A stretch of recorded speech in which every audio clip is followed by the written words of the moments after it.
오늘 이 시간 앞뒤 좌우분들에게 권사님, 장로님, 집사님, 성도님 귀하십니다 라고 우리가 축복에 하며 같이 인사하겠습니다. 장로님, 권사님, 집사님 귀하십니다.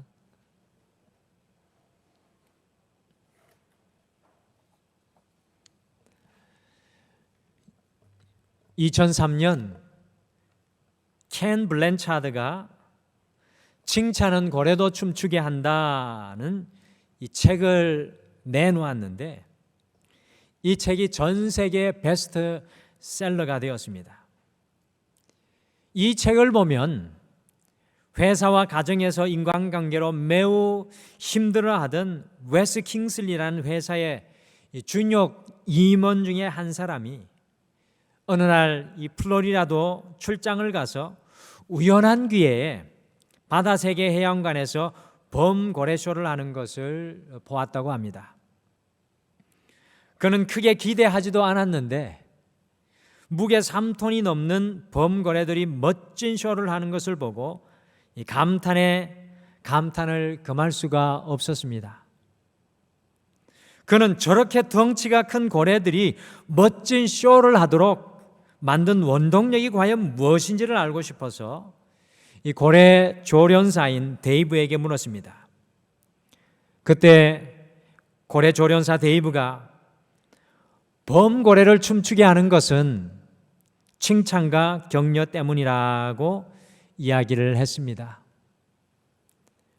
범고래와 오랜 관계를 통해 연기를 할 때마다 칭찬과 격려를 하였더니 범고래들이 좋아서 춤추고 그 어마어마한 덩치의 고래들이 마치 순한 양과 같이 일사불란하게 조련사와 호흡을 맞추어서 최고의 공연을 연출을 해낸다는 것입니다.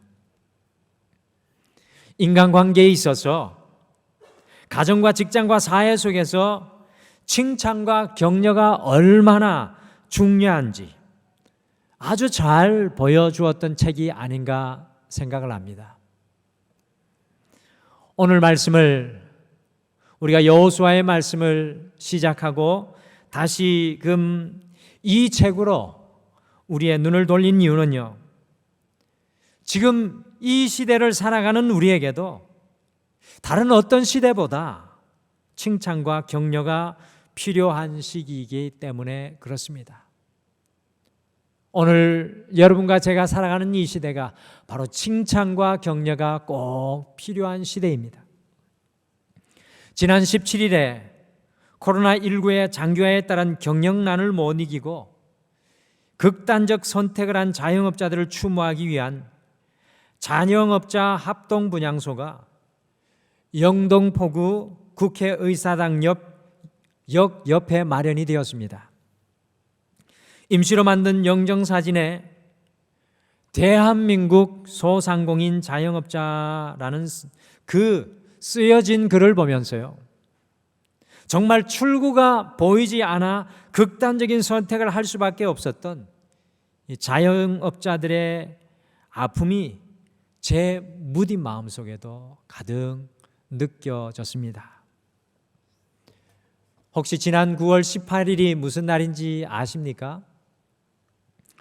지난 9월 18일이 청년의 날이었는데요, 올해 5월 기준으로 3년 이상 장기 미취업 상태인 청년들이 27만 8천 명에 이르고요, 이 가운데 구직 활동을 완전히 포기한 니트족, 일을 찾지도 않고 일을 하고자 하지도 않고 일할 의지도 없는 사람들을 요즘에 신종어로 니트라고 하는, 니트족이라고 하는데요, 이 니트족, 이 청년 무직자들이 9만 6천 명에 달하고 있다고 합니다. 가장 생기 왕성하게 미래를 바라보고 일해야 할 이 나라의 일꾼들, 우리의 자녀들이 앞이 보이지 않는 미로 속에서 앞으로 나아갈 길을 찾지 못하고 있는 모습입니다. 또한 학교에서 또래 아이들과 마음껏 어울리고 공부해야 할 우리 어린 자녀들이 코로나로 인하여서 감금 아닌 감금의 시간을 보내면서 이것으로 인해서 부모가 져야 할 삶의 무게가 말할 수 없이 더욱 무거워져 있는 상태가 우리가 살아가는 오늘날의 삶의 모습입니다. 나이고와 성별을 막론하고 서로를 향한 격려가 정말로 간절히 필요한 시기입니다. 정말 서로를 향해서 격려해 주어야 될 때가 이때가 아닌가 생각합니다. 정치적인, 경제적인, 사회적인, 방역법적인 해법도 간절히 지금 이 순간에 필요하지만 무엇보다도 우리 대한민국이 서로를 격려하면서 다시 일어서야 하는 그런 시간이 아닌가 생각합니다. 그래서 이 추석 때 우리 가족들, 자녀들, 부모님들을 바라보면서 정말 많이 위로하고 격려하는 시간이 되었으면 좋겠습니다.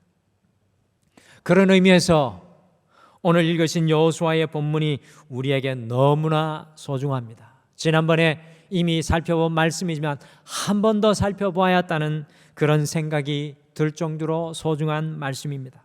왜 그런가 하면 성경의 다른 어떤 것보다도 하나님의 격려가 가장 진하게 배어 나오는 말씀이 바로 오늘 이 말씀이기 때문에 그렇습니다. 여호수아 1장 1절을 다시 한 번 더 같이 읽어보실까요? 1장 1절 말씀 같이 읽겠습니다. 시작.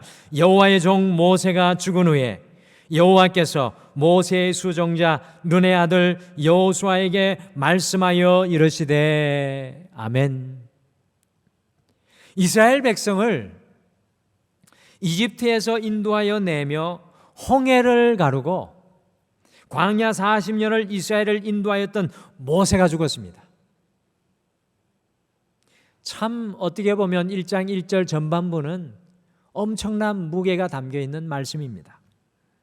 저는 지금도 똑똑히 기억하는데요, 어린 시절이지만 1979년 10월 26일에 우리나라를 18년 동안 통치하였던 박정희 대통령의 갑작스러운 죽음으로 온 나라가 큰 충격에 빠졌던 것을 지금도 어린 나이이지만 기억을 합니다.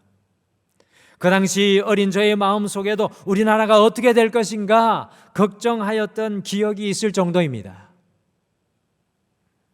그런데 무려 40년 동안을 길이 없는 광야에서 길을 만들며 샘물을 터뜨리며 만나와 메추라기와 불기둥과 구름기둥으로 이스라엘을 인도하였던 250만 이스라엘의 민족의 지도자 모세가 정복해야 할 가나안 땅을 앞에 두고 죽었습니다. 그 지도자를 잃은 이스라엘 백성들의 두려움과 혼란은 우리의 상상을 초월하는 것입니다. 250만 이스라엘 백성들이 모세를 바라보며 그의 죽음을 바라보며 느꼈을 그들의 마음은 어떤 마음이었을까요?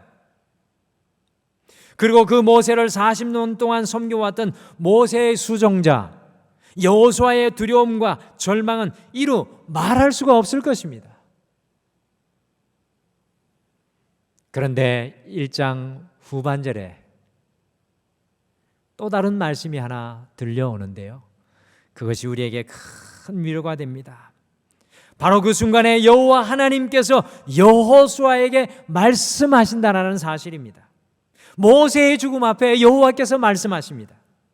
다른 말씀이 아닌 여호와께서 여호수아를 위로하시고 격려하는 말씀이 부어지고 시작된다는 이야기입니다. 사람의 격려와 위로만으로도 죽을 사람이 새 삶을 살아가고 새 힘을 얻게 되는데, 하나님의 격려의 소리가 들리면 어떠한 상황과 환경 속에 있을지라도 망하지 않습니다. 오늘날 참 어려운 시대를 살아가고 있는데요, 오늘 이 시대에, 오늘 우리의 삶에, 오늘 우리의 가정에, 오늘 우리의 자녀들에게 하나님의 격려의 위로가 들려진다면 우리의 인생 가운데 실패와 좌절과 절망은 없게 될 줄 믿습니다. 그래서 오늘 다시 연결되기 38번째 시간에 격려하시는 하나님, 이 격려하시는 하나님이라는 제목으로 격려가 가장 필요한 이 시간, 모세의 죽음 앞에서 여호수아를 격려하시는 그 하나님을 우리가 함께 살펴보시면서 우리 또한 하나님의 격려를 오늘 이 예배를 통해 가슴속에 품기를 소원합니다. 과연 여호수아를 향한 하나님의 격려는 어떤 역사를 일으키고 있습니까? 하나님의 격려의 음성이 우리에게 들려질 때 어떤 역사가 일어나겠습니까? 첫째, 하나님의 격려는 한 사람의 운명을 바꾸어 놓습니다. 하나님의 격려가 들려지는 것은 한 사람의 운명이 바뀌어집니다.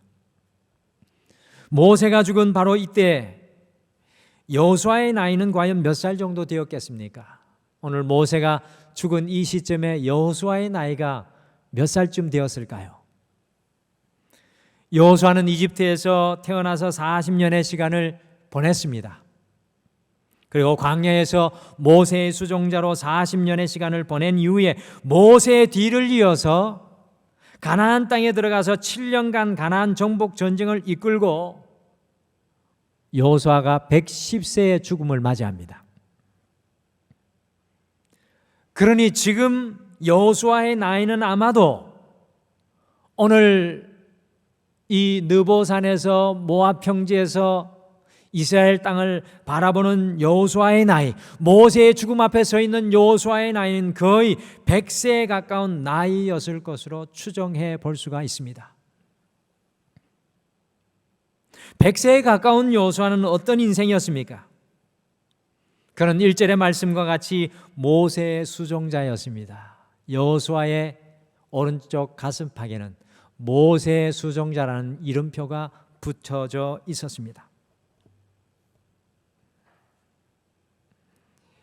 여호수아의 인생의 말년에 모세의 수종자라는 이름으로 죽을 운명이었습니다. 무엇이 더 달라질 수 있었겠습니까? 그의 인생 말년에, 여호수아의 인생 말년에 무엇이 더 달라질 수 있었겠습니까? 옛말에 큰 나무 밑에 작은 나무가 자라지 못한다는 속담이 있는 것처럼 이 모세라는 큰 민족의 지도자, 하나님을 대면하여 보았던 하나님의 종 모세라는 나무 아래에서 모세의 수종자라는 이름보다 여호수아가 더 잘할 수 있는 가능성은 전혀 없어 보입니다. 250만 명의 영적인 아버지 모세를 추월할 수 있는, 능가할 수 있는 것은 전혀 불가능해 보입니다. 여러분들 모세가 죽었을 때를 상상해 보시길 바랍니다. 이스라엘 백성들에게 있어서 모세는 40년간 그들에게 하나님의 대리자, 더 엄밀히 말하면 신과 같은 존재였습니다. 그랬기에 시내산 40년의 시간을 기다리지 못하고 모세를 보지 못하니까 황소를 만들어서 그것을 마치 모세를 대신해서 섬기는 이스라엘의 연약한 모습입니다. 이스라엘 백성들에게 모세는 신과 같은 존재였습니다. 이런 모세가 죽었을 때 이렇게 수군거리지 않았겠습니까? 모세의 수종자 여호수아로는 역부족이야. 모세 없이 어떻게 우리가 저 강력한 가나안 땅을 정복할 수 있겠어? 여호수아는 안 돼. 여호수아로는 도저히 불가능해.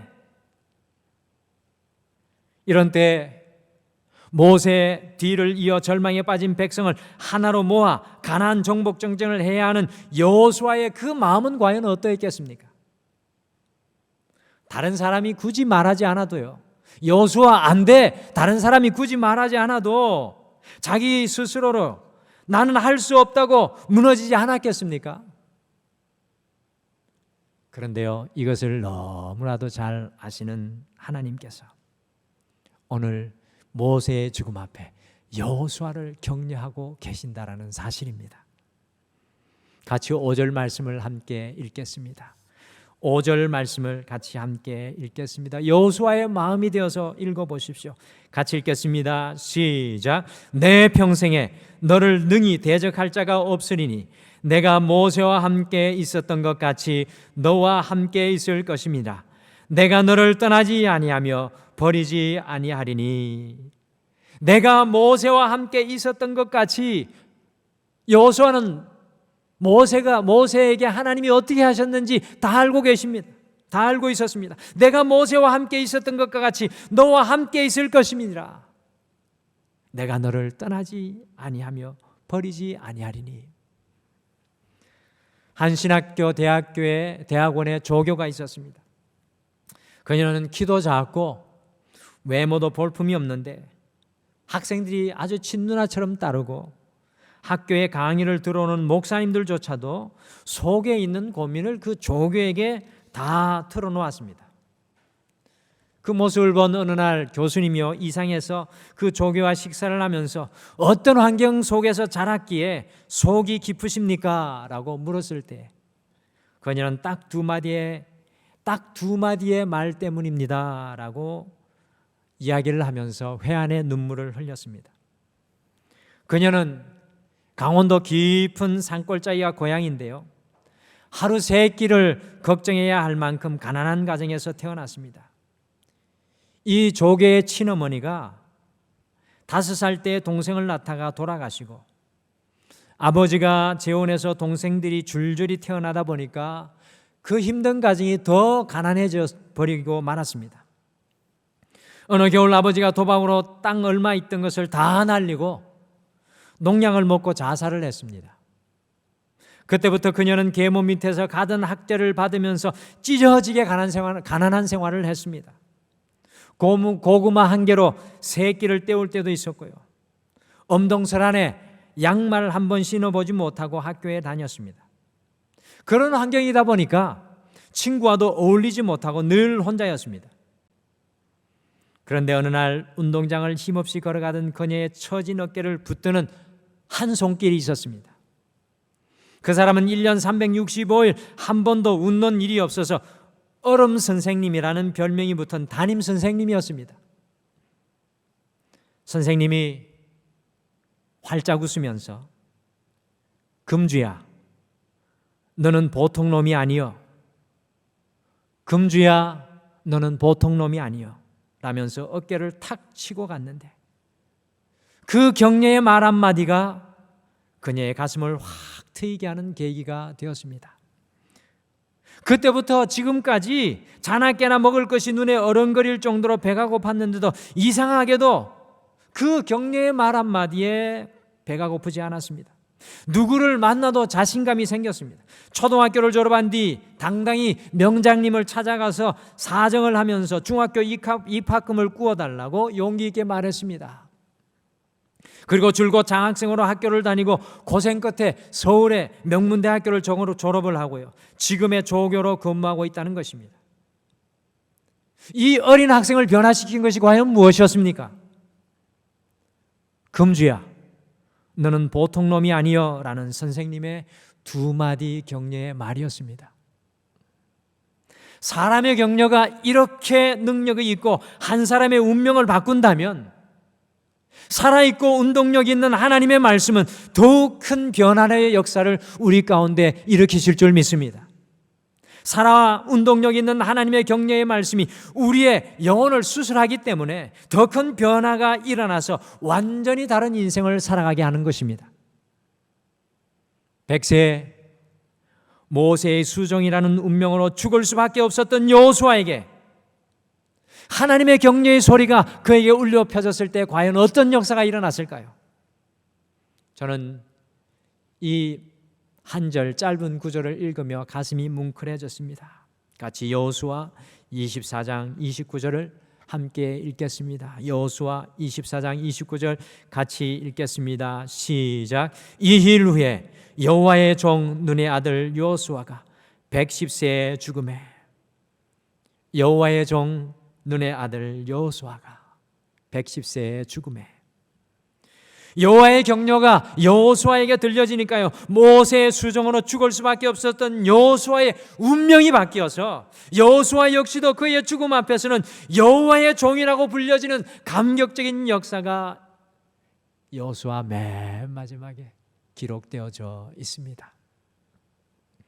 사랑하는 성도 여러분, 지금 이 시대를 살아가는 여러분과 저에게 다른 어떤 것이 아니라 하나님의 격려가 우리의 심령 속에 들려져야 합니다. 이 추석 명절 우리 가족들이 모일 때 세상의 소리와 세상의 말들이 아니라 하나님의 격려가 우리를 통해서 가정 속에 들려지게 해야 합니다. 우리 가정과 자녀 속에 격려하시는 하나님의 그 음성이 들릴 때, 우리의 심령 속에 들려질 때, 그 모든 운명 또한 바뀌는 놀라운 역사를 우리도 경험하게 될 줄 믿습니다. 지금도 우리를 향하여 예수 그리스도의 십자가를 통해서 맥스 루케이도 목사님의 고백처럼 You are so special, 너는 너무나 특별해 라는 주님의 격려의 음성을 들으시고 여러분들이 가정 모든 분들에게 아들아 딸아 너는 너무나 특별해 라는 말을 전해줄 수 있는 이 추석 명절 되시기를 간절히 축복합니다. 둘째, 하나님의 격려는 내가 아니라 내가로 인생의 주어를 바꿉니다. 이의 내가가 아니라 이의 내가로 인생의 주어를 바뀌게 하는 것이 바로 하나님의 격려입니다. 설교 준비를 하면서요, 여호수아 1장 1절에서 9절을 몇 번씩 한글 성경으로 읽고 각기 다른 영어 성경의 버전으로 읽으면서 한 가지 특별한 사실을 발견했습니다. 그것은 바로 내가라는 단어, 영어로는 I will, 내가라는 단어, 영어로는 I will이라는 단어가 제 눈에 새롭게 보여졌습니다. 같이 한번 세워보실까요? 몇 번 나올까요? 자, 2절을 한번 보십시오.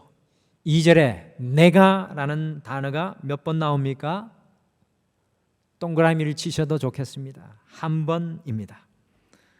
3절에 몇 번입니까? 3절에는 두 번입니다. 5절에 몇 번입니까? 5절도 두 번입니다. 6절에 몇 번입니까? 한 번입니다. 9절에 몇 번입니까? 9절도 한 번입니다.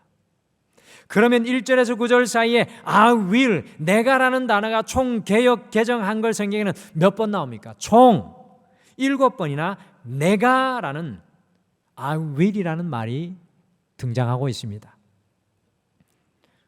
여러 영어 성경을 또 제가 한번 살펴봤습니다. 그 결과 I will, 내가라는 단어가 가장 많이 나오는 영어 성경 번역은 10번 이상이나 나오는 것을 발견했습니다. 여러분들, 여기서 내가는 누구를 가리키는 것입니까?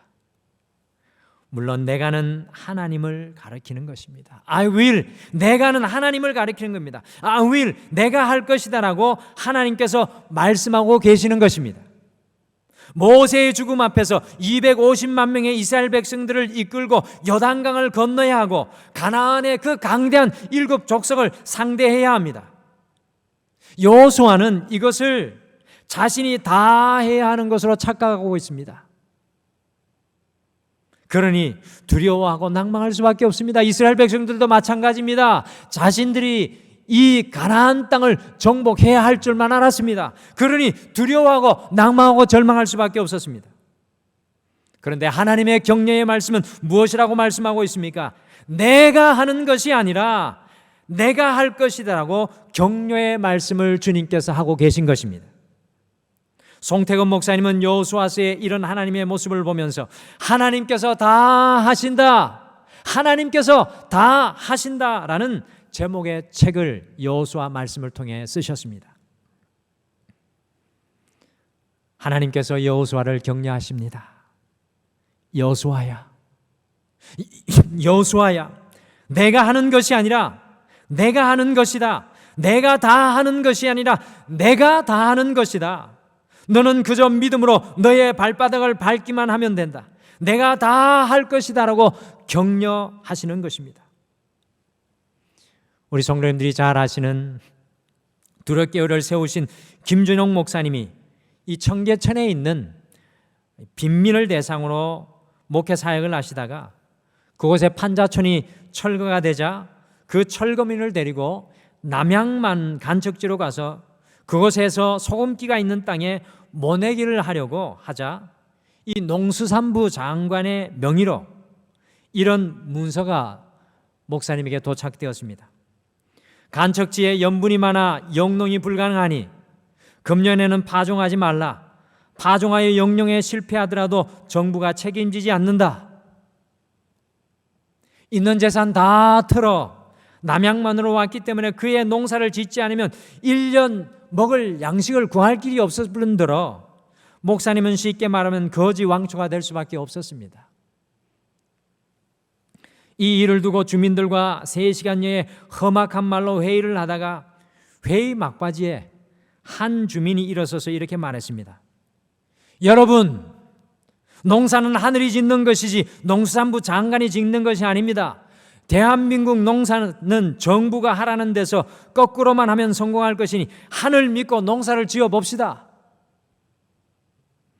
이렇게 모두 찬성을 하여서 벼농사를 짓는데 정말로 논바닥에 소금기가 있어서 모가 뿌리를 내리지 못하고 말라 죽었습니다. 당연한 일이죠. 각오한 일이었기 때문에 한두 번 실패할 때는 그러려니 생각을 하고 괜찮았습니다.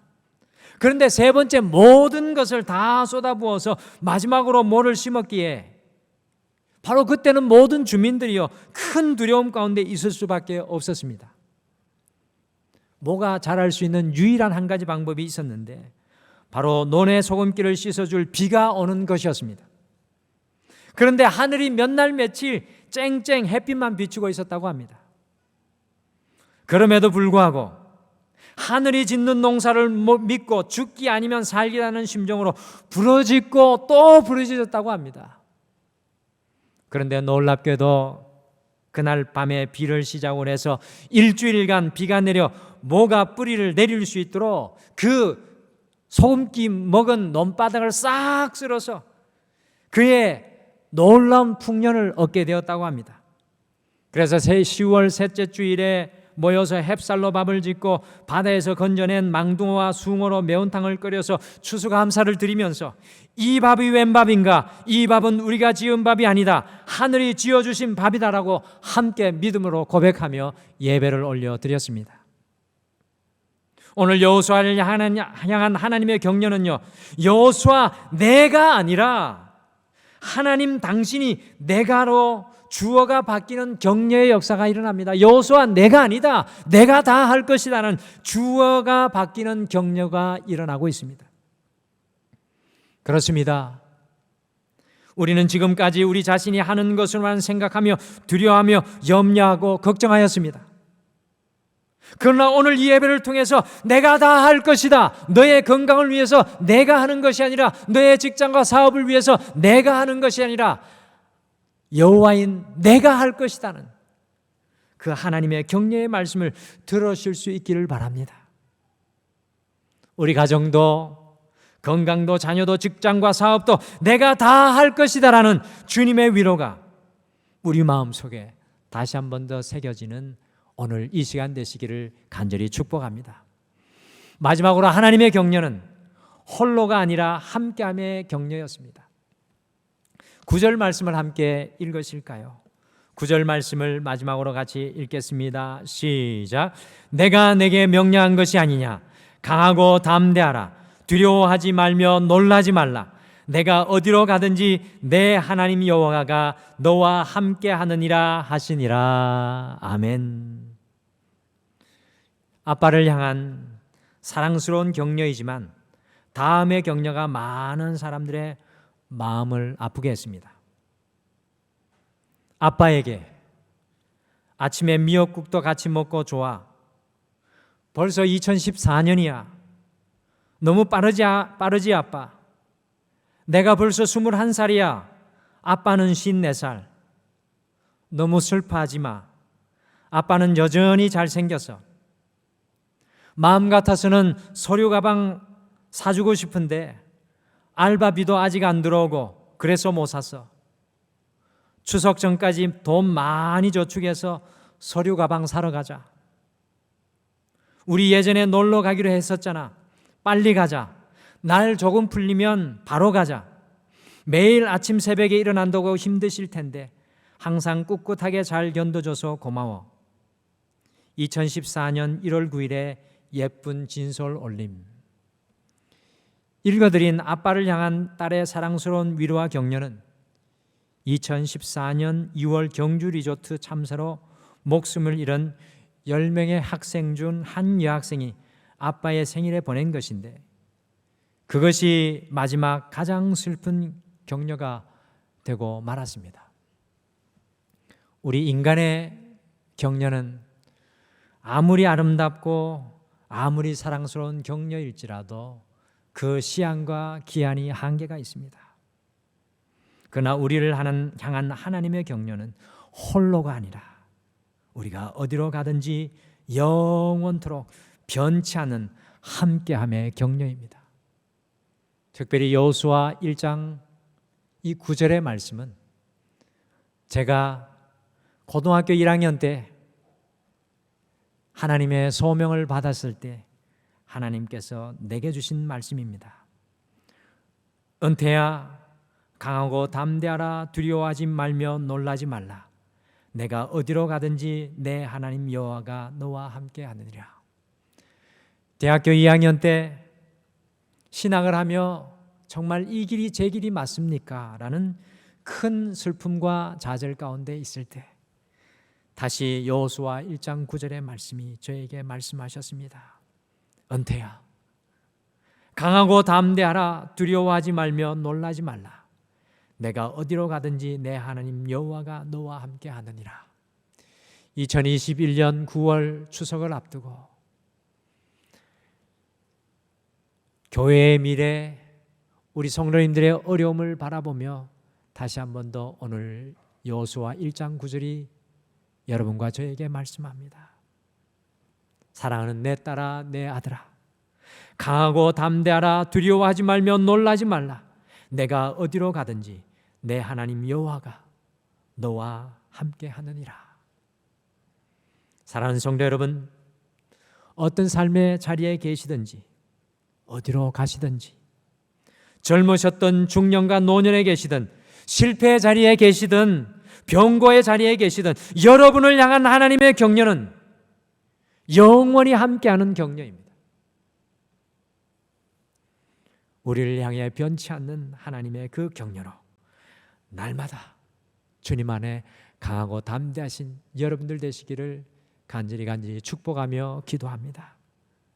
모세의 죽음 앞에서 격려하시는 하나님, 오늘 이 예배를 통해 동일하게 우리를 위해 격려하시는 하나님이십니다.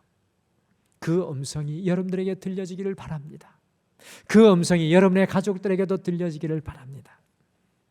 하나님의 격려의 말씀이 우리에게 들려질 때는 그 격려가 지금 겪고 있는 우리의 슬픔과 아픔과 좌절의 운명까지라도 소망의 운명으로 바꾸어 놓을 줄 믿습니다.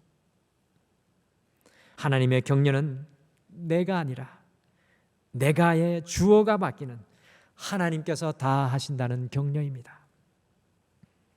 하나님의 격려는 우리와 영원토록 병한 없이 함께 하시는 격려입니다. 이번 한 주 우리의 모든 삶의 현장, 가족들과 만나고 가족들과 나누는 그 시간 가운데 격려하시는 하나님을 만나시고 여러분이 하나님의 격려를 여러분의 가정 속에 나누시는 은혜 충만한 한가위 추석의 시간 되시기를 간절히 축복합니다.